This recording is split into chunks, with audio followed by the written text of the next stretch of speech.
दोस्तों आज हम एक ऐसी फिल्म की बात करने वाले हैं जो साईफाई मूवी लवर्स के दिल में एक अलग जगह बना रखी है। मैं बात कर रहा हूँ क्रिस्टोफर नॉलन की मास्टरपीस इंटरस्टेलर की। इस फिल्म में एक खास मिशन दिखाया गया है जिसमें एस्ट्रोनॉट एक वर्म होल के जरिए दूसरी गैलेक्सीज में जाते हैं ताकि एक नई दुनिया की तलाश कर सकें जहां इंसानी जिंदगी सरवाइव कर सकें। इस मूवी की कहानी काफी यूनिक और दिमाग घुमा देने वाली है, पर सवाल ये उठता है कि क्या ये सब सच में हो सकता है। तो चलिए इस फिल्म की मेन कंसेप्ट को थोड़ा डिटेल में समझते हैं।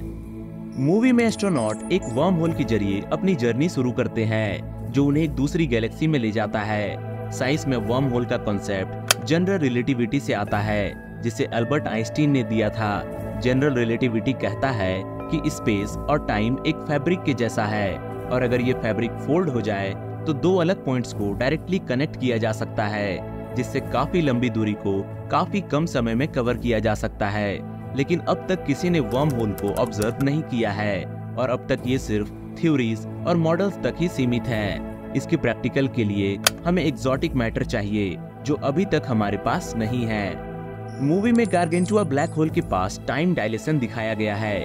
वहां बिताया 1 घंटा धरती पे सालों के बराबर होता है। साइंस में टाइम डायलेशन आइंस्टीन के जनरल रिलेटिविटी थ्योरी के अकॉर्डिंग पॉसिबल है। जितनी ज्यादा ग्रेविटी होगी उतना ही टाइम स्लो चलेगा।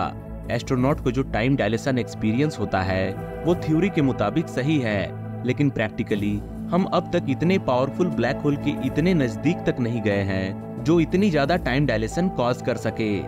वहीं इस मूवी में एस्ट्रोनॉट अपनी लॉन्ग जर्नी के दौरान कायरो स्लीप में चले जाते हैं। कायरो स्लीप एक ऐसा प्रोसेस है जिसमें बॉडी को बहुत ही कम टेम्परेचर पर रखा जाता है ताकि मेटाबॉलिज्म स्लो हो जाए और पर्सन एक तरह से डीप स्लीप में चले जाए। इसका यूज स्पेस में लंबी दूरी ट्रैवल करने में होता है ताकि एस्ट्रोनॉट अपने डेस्टिनेशन तक पहुंचने तक ज्यादा रिसोर्सेज कंज्यूम ना करे और अपनी जर्नी के दौरान फ्रेश रहें। ये कंसेप्ट थियोरेटिकली पॉसिबल है, लेकिन अब तक हम इसे सक्सेसफुली ह्यूमंस पर अप्लाई नहीं कर पाए हैं। इस टेक्नोलॉजी में काफी रिसर्च और काफी एडवांसमेंट की जरूरत है। मूवी में दिखाया गया गारगेंचुआ एक सुपर मैसिव ब्लैक होल है जो प्लॉट का एक जरूरी पार्ट है। साइंस में ब्लैक होल की एग्जिस्टेंस हमने डायरेक्टली और इनडायरेक्टली कंफर्म कर ली है। लीगो और वर्गो ऑब्जर्वेटरीज ने ग्रेविटेशनल वेव डिटेक्ट किए हैं जो ब्लैक होल्स के टक्कर के वजह से बनते हैं। गारगेंचुआ जैसा ब्लैक होल थ्योरी के हिसाब से एग्जिस्ट कर सकता है और ग्रेविटेशनल वेव्स भी रियल हो सकते हैं। वहीं इस मूवी में कूपर एक टेसरेक्ट के थ्रू 5th डायमेंशन में एंटर करता है जहां वो अपनी बेटी मर्फ से ग्रेविटेशनल वेव्स के जरिए बातें करता है। साइंस में 5th डायमेंशन और हायर डायमेंशन का कॉन्सेप्ट स्ट्रिंग थ्योरी में दिया गया है।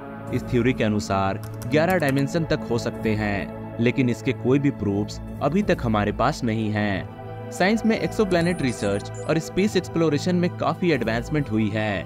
नासा और ईएसए जैसे स्पेस एजेंसीज कंटिन्यूअसली ऐसे प्लैनेट को ढूंढ रहे हैं जो इंसानों के रहने लायक हो सकें, लेकिन अब तक हमें कोई ऐसा प्लैनेट नहीं मिला है जहां हम बिना किसी टेक्नोलॉजी के सरवाइव कर सकें। स्पेस कोलोनाइजेशन में अभी बहुत से चैलेंजेस हैं जैसे रेडिएशन एक्सपोजर, फूड सप्लाई और साइकोलॉजिकल इम्पैक्ट। तो इंटरस्टेलर एक सिनेमैटिक मास्टरपीस है जो साइंस और फिक्शन का बेहतरीन ब्लेंड है।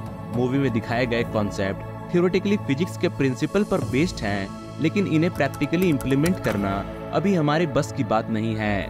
Worm holes, time dilation, black holes और हायर डायमेंशन जैसे कॉन्सेप्ट फिजिक्स में डिस्कस तो किए जाते हैं, लेकिन इनके प्रैक्टिकल एप्लीकेशन में हम अब तक काफी पीछे हैं। ह्यूमन सर्वाइवल अदर प्लैनेट पे थियोरेटिकली पॉसिबल है, लेकिन अब तक हमें कोई ऐसा प्लैनेट नहीं मिला है जहां हम इजिली रिलोकेट कर सकें।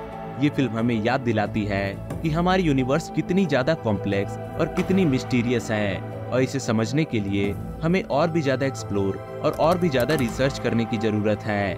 इंटरस्टेलर हमें इंस्पायर करती है कि हम अपने साइंटिफिक लिमिट्स को चैलेंज करें और ज्यादा एक्सप्लोर करें। तो गाइस, इस वीडियो में इतना ही। अगर आपको ये वीडियो पसंद आया हो तो वीडियो को लाइक करें, चैनल को सब्सक्राइब करें। मैं मिलता हूँ आपसे अगली वीडियो में, तब तक के लिए अपना ध्यान रखें।